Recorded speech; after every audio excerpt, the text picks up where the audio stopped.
कसं मारलं ते तर सांगा तुम्ही की तुम्ही बॅगेने मारलं होतं. आणि तुमची जी फाईट आणि 50 रुपयाचे तिकीट जे 2,500 पडले आमच्या दादाला म्हणजे वैभव मांगरे पाटलांना, त्याबद्दल पण तुमचा एक्सपिरियन्स सांगा. मला चष्मा फेकून दिला तिने म्हणून ते जास्त पैसे गेले. म्हणजे तुमच्या हाताला बस करण्यापेक्षा तुमचं चष्मा गेल्याचं दुःख असते. चष्मा खूप महाग होता माझा त्यामुळे त्यांना वर्ल्ड कप द्यायचा.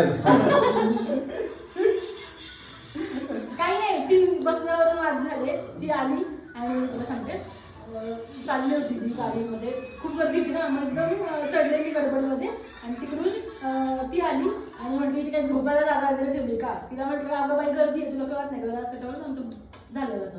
तर ती आली, शांता नको नको कानाखाली दे. मग मी गेले मीच कानाखाली दिली तिच्या आणि मग ते लसूणचा हातात होतं बॅग, तिच्या छातीवर मी मारली आणि मग ती तिचा गळा दाबला.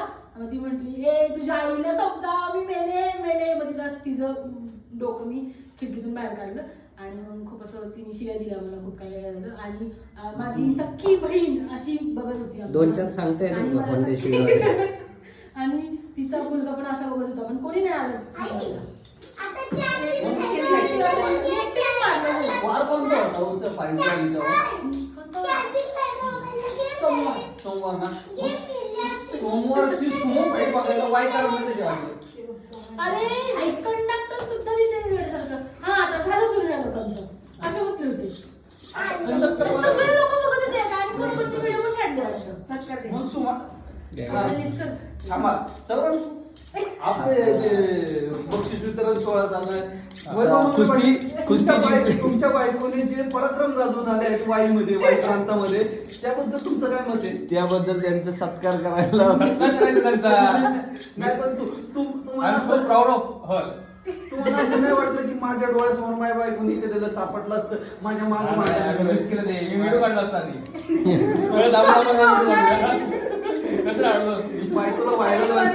बायकोला व्हायरल करायचा चान्स गेला. व्हिडिओ काढला असता मी. I am proud of so आम्ही सत्कार चालू आहे. टाळ्या वाजवा.